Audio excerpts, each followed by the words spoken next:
নমস্কাৰ, মই পাৰুল শইকীয়া পুনৰ এটি নতুন ভিডিঅ' লৈ আহিছোঁ। আজি ভিডিঅ'টোৰ বিষয়বস্তু হৈছে মই গ্ৰাম্য সংগঠনৰ কেনেকৈনো ঋণ খতিয়ান বনাওঁ তাৰ ওপৰতে আজি এই ভিডিঅ'টো প্ৰস্তুত কৰিছোঁ। আপোনালোকে প্ৰথমৰ পৰা শেষলৈকে চাই থাকিব। তাৰ আগতে মই এটা আপোনালোকে জানিবলগীয়া কথা ক'বলৈ আগবাঢ়িছোঁ। যিহেতু মই অনলাইন ৰেজিষ্ট্ৰেশ্যনৰ কাম কৰি আছোঁ প্ৰতিটো গোটৰে গ্ৰাম্য সংগঠনৰ, আৰু আপোনালোকে হয়তো আপোনালোকৰ গ্ৰাম্য সংগঠনৰ এনেকৈ অনলাইন ৰেজিষ্ট্ৰেশ্যনৰ কাম কৰি আছে, কিন্তু আপোনালোকে যদি সদস্যসকলে সঠিক আৰু শুদ্ধকৈ নথি পত্ৰখিনি নিদিয়ে, তেতিয়াহ'লে অনলাইন ৰেজিষ্ট্ৰেশ্যনৰ কামটো কৰিবলৈ অসুবিধা হ'ব। আৰু আপোনালোকে এবাৰ ৰেজিষ্ট্ৰেশ্যন কৰাৰ পিছত আকৌ দ্বিতীয়বাৰ ৰেজিষ্ট্ৰেশ্যন কৰিব নোৱাৰিব। সেয়েহে সকলো নথি পত্ৰ শুদ্ধ আৰু সঠিককৈ দিবলৈ চেষ্টা কৰিব। যদি আপোনালোকৰ গোটৰ পৰা কোনোবা সদস্য বেলেগ বা ওলাই যায় বা কোনোবা নতুন সদস্য অন্তৰ্ভুক্ত হয়, তেতিয়াহ'লে তেখেতসকলক লৈ গোটৰ এখন প্ৰতিবেদন আপোনালোকে লিখি ৰাখিছিলে চাগৈ নিশ্চয়। সেই প্ৰতিবেদনখনো অনলাইন যিগৰাকীয়ে কৰিছে সেইগৰাকীক দিব, তেতিয়াহে গোটৰ ৰেজিষ্ট্ৰেশ্যনটো কৰিব পাৰিব। আৰু গোটৰ ৰেজিষ্ট্ৰেশ্যন কৰোঁতেনে আধাৰ আৰু বেংক একাউণ্টটো সঠিককৈ দিব, যিটো বেংক একাউণ্টৰ লগত আপোনালোকৰ সঘনাই লেনদেন হৈ থাকে। আৰু সেই লেনদেন নোহোৱা একাউণ্টটো আপোনালোকে কেতিয়াও নিদিব। আৰু আধাৰ লগত মোবাইল নাম্বাৰটো লিংক হৈ থকা মোবাইল নাম্বাৰটোহে আপোনালোকে দিব। যিহেতু কিছুমান একাউণ্টত মোবাইল নাম্বাৰখিনি নাথাকে, তেতিয়াহ'লে অনলাইন ৰেজিষ্ট্ৰেশ্যনটো কৰিবলৈ অলপ অসুবিধা হয়। সেয়েহে আপোনালোকে শুদ্ধ আৰু সঠিককৈ সেই নথি পত্ৰখিনি দিবলৈ চেষ্টা কৰিব। আৰু এটা কথা কওঁ, এবাৰ ৰেজিষ্ট্ৰেশ্যন হোৱাৰ পিছত আকৌ যিহেতু সালসলনি কৰিব নোৱাৰে, যদি আপোনালোকৰ নামৰ কিবা বিসংগতি থাকে, তেতিয়াহ'লে আপোনালোকে এতিয়া অনলাইন ৰেজিষ্ট্ৰেশ্যন কৰোঁতেনে আপোনালোকে শুধৰণি কৰিব লাগিব। যিহেতু আপোনালোকে তাৰ পিছত আৰু ৰেজিষ্ট্ৰেশ্যন হোৱাৰ পিছত আপোনালোকে সালসলনি কৰিব নোৱাৰিব। সেয়েহে আপোনালোকে ভোটাৰ, বেংক একাউণ্ট আৰু মোবাইল নাম্বাৰ আৰু গোটৰ প্ৰচিডিংখন, আৰু যদি সদস্যগৰাকী ওলাইছে, কোনোবা সদস্য অন্তৰ্ভুক্ত হৈছে, তেখেতসকল ওলোৱা সোমোৱাৰ যিখন প্ৰতিবেদন, সেইখন শুদ্ধ আৰু সঠিককৈ দিবলৈ চেষ্টা কৰিব। সেয়েহে মোৰ মনৰ মাজত ভাবি থকা কথা এটা আপোনালোকৰ লগত শ্বেয়াৰ কৰিলোঁ। ধন্যবাদ।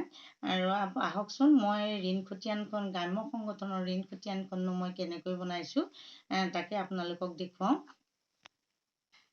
গ্ৰাম্য সংগঠনৰ ঋণ খতিয়ানখন বনাবলৈ যাওঁতে আপোনালোকে জানে, গ্ৰাম্য সংগঠনৰ পৰা প্ৰতিটো গোটলৈ আমি 50,000 টকাকৈ ঋণ প্ৰদান কৰোঁ। আৰু গ্ৰাম্য সংগঠনৰ আমাৰ এখন চিডুল দি দিয়া হয় তেখেতসকলক। সেই চিডুলখনৰ মতেই এবছৰৰ মূৰত আমি ঋণ আদায় দিবলৈ জনোৱা হয়। 3 মাহ আমি ৰেহাই দিছিলোঁ। তাৰপিছত তেখেতসকলে প্ৰতি মাহেই মূলধন আদায় দি আছিল। সেয়েহে মই শুদ্ধ আৰু সঠিককৈ ঋণ খতিয়ানখন বনাবলৈ চেষ্টা কৰিছোঁ। যিহেতু গ্ৰাম্য সংগঠনৰ মাহে মাহে সুদ আৰু মূলধন ঘূৰাই দিব লাগিব। মূলধন আমাৰ যিহেতু এবছৰৰ কাৰণে দিয়া হৈছিল, সেইকাৰণে আমাৰ মূলধন অলপ সৰহ হৈছে, 4,200কৈ মূলধন দিয়া হৈছে। সেয়েহে মই এনেধৰণে প্ৰস্তুত কৰিছোঁ। আহকচোন চাওঁ। মই সুৰুযমুখী মহিলা আত্মসহায়ক গোটক গাঁৱৰ নাম লিখিছোঁ আৰু কিমান তাৰিখে ঋণ প্ৰদান কৰিছোঁ তাকো উল্লেখ কৰিছোঁ। আৰু ঋণ দিয়া হৈছে CRFৰ পৰা ঋণ প্ৰদান কৰা হৈছে। আৰু মঞ্জুৰ কৰা ঋণৰ পৰিমাণ হৈছে 50,000 টকা, সুতৰ হাৰ হৈছে 75 টকা। আপোনালোকে নগদ নে চেক, হয়তো চবেই চেকতে দিব গ্ৰাম্য সংগঠনৰ, সেয়াও লিখি ৰাখিব। সভাৰ সংখ্যা লিখি ৰাখিব। তাৰিখ আপোনালোকে ঋণ খতিয়ানখন সন্মুখত ৰাখি ল'ব, তেতিয়াহে আপোনালোকে বুজিবলৈ সহজ হ'ব।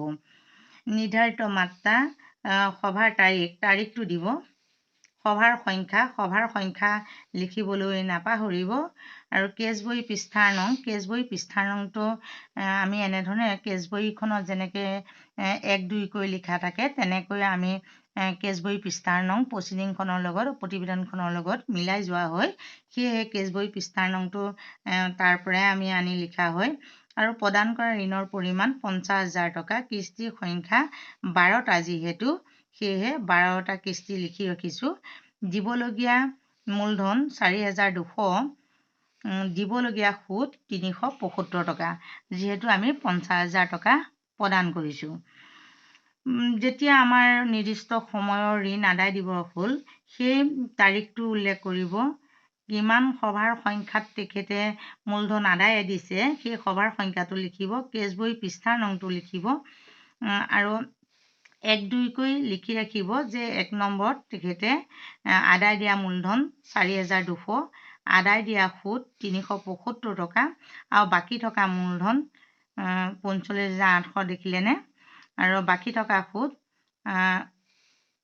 34,350 টকা বাকী মূলধন আৰু সুদটো যোগ কৰি পেলাই এনেকৈ লিখিব পৰৱৰ্তী কিস্তিটো এনেকৈ লিখিব আৰু সভানেত্ৰীয়ে স্বাক্ষৰ কৰিব এনেকৈ আপোনালোকে যেনেকৈ এইটো মাহত লিখিলে তেনেধৰণে ইয়াত লিখিব আৰু কিস্তিৰ সংখ্যা দিবলৈ নাপাহৰিব আদায় দিয়া মূলধন লিখিব আদায় দিয়া সুদ লিখিব কিমান টকা তেখেতে চিডুল মতেতো তেখেতে ঘূৰাবই আদায় দিয়া সুদ লিখিব বাকী থকা মূলধন লিখিব বাকী কিমান হাজাৰ টকা তেখেতৰ মূলধন দিবলগীয়া আছে মূলধনটো লিখিব বাকী থকা সুদ লিখিব আৰু সুদে মূলধনে যোগ কৰি যিটো পায় ইয়াত লিখিব এনেধৰণে প্ৰতি মাহে মাহে আপোনালোকে এনেধৰণে বনাই যাব সুদ কমি আহিব আৰু মূলধনো কমি আহিব মূলধন আদায় দিয়া মূলধনত এনেধৰণে লিখিব আদায় দিয়া সুদ এনেধৰণে লিখিব মূলধনো কমি আহিব আৰু সুদো কমি আহিব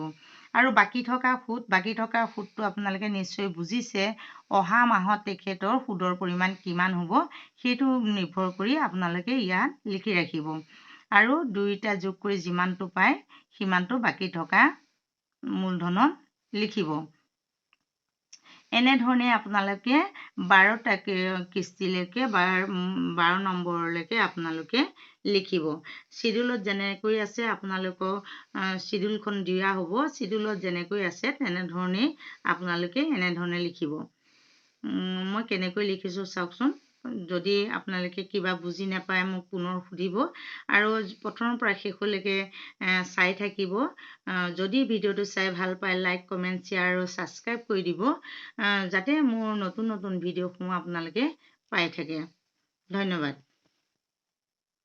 নমস্কাৰ প্ৰথমৰ পৰা শেষলৈকে আপোনালোকে মোৰ ভিডিঅ'টো চাই থকাৰ কাৰণে আপোনালোকক অশেষ ধন্যবাদ জনালোঁ আৰু পৰৱৰ্তী সময়ত মই ঋণ খতিয়ান দিয়া হ'ল উপস্থিতি দিম দাবী সংগ্ৰহ বহি মই কেনেকৈ লিখিছোঁ সেয়াও দিম আৰু কেছ বহি মই কেনেকৈ বনাইছোঁ মই সেয়াও দিম সঞ্চয় কেনেকৈ লিখিছোঁ সেয়াও দিম আপোনালোকে মোৰ ভিডিঅ'টো চাই যদি ভাল পায় লাইক কমেণ্ট শ্বেয়াৰ আৰু ছাবস্ক্ৰাইব কৰি দিব যাতে মোৰ নতুন নতুন ভিডিঅ'বিলাক আপোনালোকে পাই থাকে ধন্যবাদ